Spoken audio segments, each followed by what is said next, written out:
In the early 90s, the use of 3D graphics exploded in the arcades, and no other genre embraced this change more than 3D racing games.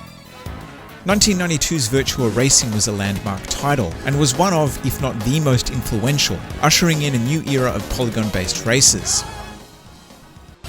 By the mid-90s, 3D racing games had become a dominant force, and it was rare to find an arcade that didn't have at least one. Back then, Sega reigned supreme with huge hits like Daytona USA and Sega Rally Championship, but many other publishers such as Namco would also find success during this time. It was a golden age for arcade races, and the market was saturated with countless titles, all hoping to cash in. With so many games being produced in the 90s, it was easy for some to go unnoticed, even the really good ones. Many of these games would never see home conversions either, most likely due to a lack of commercial success in the arcade, and also because home consoles at the time weren't always capable of producing decent ports. Unfortunately, this resulted in loads of classics never getting the attention they deserved, and outside of emulation, have largely become lost to time. Developed and published by Konami, GTI Club first hit arcades in 1996. Its distinctive turquoise cabinet with full-size handbrake stood out amongst the many rows of Ridge Racer and Daytona machines. Unlike its peers, GTI Club focused on small affordable hot hatches instead of high-performance race cars. It also had a semi-open world design rather than the closed circuits that were common in other games. This challenged you to find the optimal route, or dodging obstacles like traffic, and the racing was more concerned with sharp cornering than top speed. Open world racing games are ubiquitous today, but in '96 this was very forward thinking, and undoubtedly influenced many racing games in the years to come. It was marketed as having stunning graphics, and although I really like its style, it wasn't in the same league as something like Scud Racer, which came out the same year. Even when compared to Daytona, which came out almost 3 years earlier, it wasn't cutting edge. What it lacked in visual spectacle though, it made up for with highly addictive gameplay. Careening around the tight twisty turns of Monaco felt like it was lifted straight out of the Italian Job. The drivable cars included classic hot hatches such as the Mini Cooper, Renault Alpine Turbo, Auto Bianchi Abarth, and Golf GTI. Each car had its own distinct handling, but they were more or less equal in terms of performance. You could pony up an extra coin though to drive the Bugatti EB110, which was one of the most glamorous supercars of the early 90s.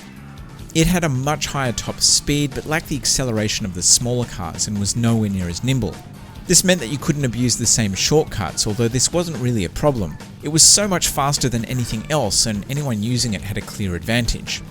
This was my first experience with pay to win, and back in '96 it was a steep pay to win at that, costing a whopping $3 or almost a quarter of my allowance to drive it. Konami had been a staple of the arcades since the late 70s, being responsible for many classics like Frogger, Gradius, X-Men and The Simpsons. They made racing games too, such as the Road Fighter series, and while these were quite successful in their own right, none of them saw the same mainstream popularity that Sega and Namco did. It's unclear exactly why GTI Club didn't get a home release at the time. It did get a sequel though. GTI Club Corso Italiano came out in 2000, and it had new cars and a new location, set in, you guessed it, Italy. Unfortunately, arcades were very much in decline by this point, and as they started to disappear, GTI Club machines would disappear with them.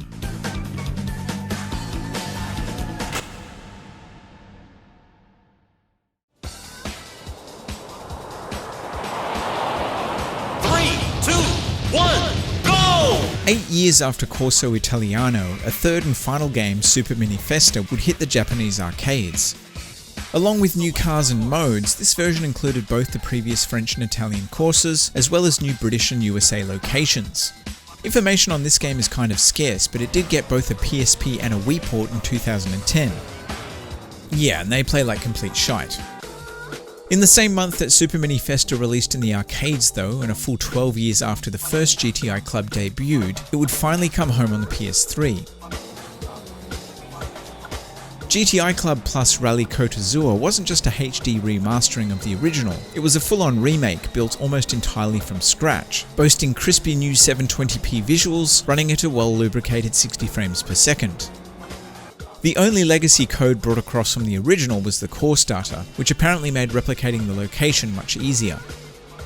In addition to the new visuals, it had modern features like 8-player online multiplayer, leaderboards, and a fancy color editor.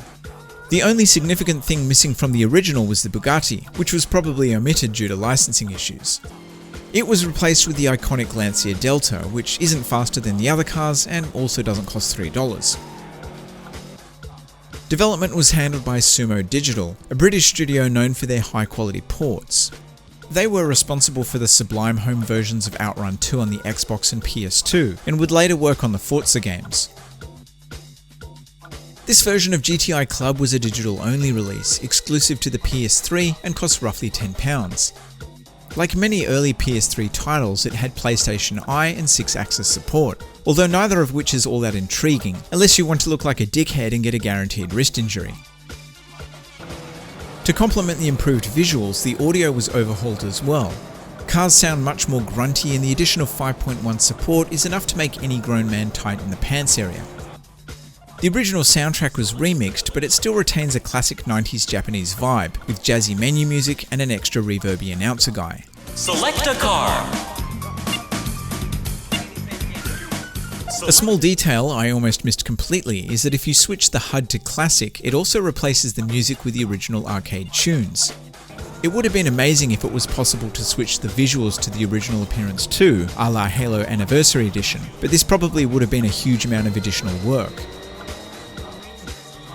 Just like the original, learning the fastest way through each course along with a mastery of the handbrake is key.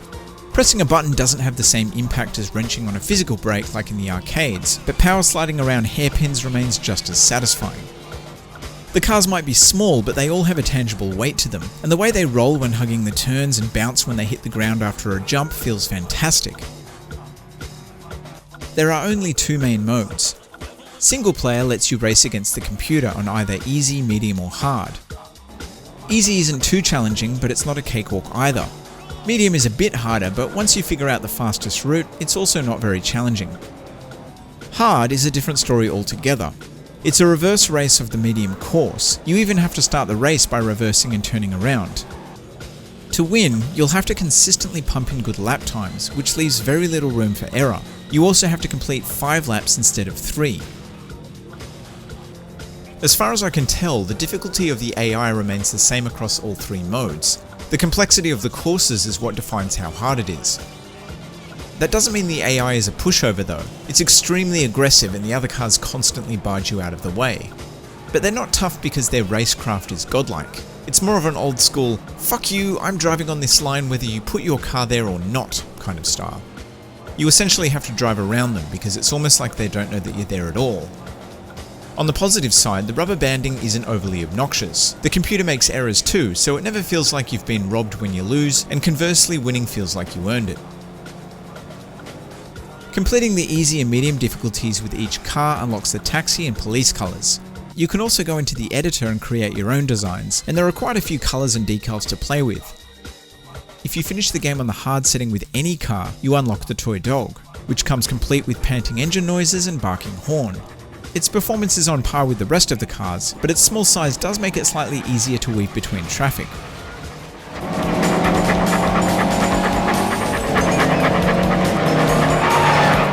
Single player also has a free run option that lets you drive around the entire map without a timer restriction or computer controlled cars, because nothing says fun like driving around in circles on your own. This is only really useful for getting familiar with the map and figuring out the optimal route, so the replayability is pretty low. Multiplayer lets you play online with up to 8 other people in races or bomb tag battles. While it's still technically possible to play online, there sadly is no longer anyone playing it. Unless you know someone who already has it installed, GTI Club on the PS3 is purely a single player affair in 2020. It's a shame because the game was clearly set up with multiplayer as a focus, and I remember the online back in 2008 being completely bonkers. For the most part, the game runs at a pretty solid 60 frames per second, which I think is one of the key reasons it feels so authentic to the arcade. There are the occasional dips when there's lots of cars on screen or when you crash into something like the train, but these dips in performance are never noticeable enough to have an impact on gameplay. There is unfortunately the occasional instance of screen tearing. If I had to guess, I'd say that a locked 60 on the PS3 was probably just out of reach. VSync was still a couple of years away, so this was most likely a compromise the developers chose, rather than locking it to a lower frame rate. It's not the end of the world, but it does stand out more now than it did back in 2008, at least to me. Now, there was supposed to be ongoing DLC support for the game, with multiple content packs, but only one ever shipped. It contained 4 new cars and new trophies. New courses, presumably the other locations from the sequels, were hinted at but would never be released. Based on an interview with the game's producer Philip McDonald, it sounded like the strategy was to launch with roughly what the arcade game had, and then build on it from there depending on how well it sold. Looking at the extra car slots in the garage seems to back this up, so it's probably safe to assume that a lack of sales is what left the game feeling so incomplete.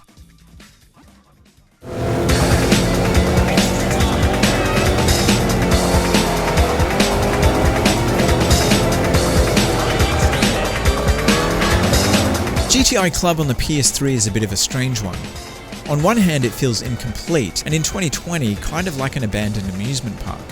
There was so much potential here, and so much content from the sequels to draw from. If Konami had just adopted a different business strategy, we might have got the most complete game in the series, rather than this failed piecemeal offering. On the other hand though, it was kind of a miracle we got it at all, as loads of other games from the 90s either never saw a home conversion, and even if they did, they often got butchered in the process.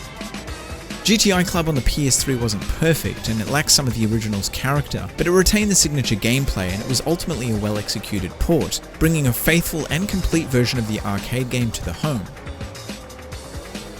Unfortunately, due to licensing issues, the game was removed from the PSN in 2012. At the time of this video's release, anyone who purchased the game prior to that can still download it, but otherwise, GTI Club has once again been lost to time. If you want to play the game today, your best bet is to emulate the original, and while it's not the same as sitting in the arcade cabinet, it's definitely still playable.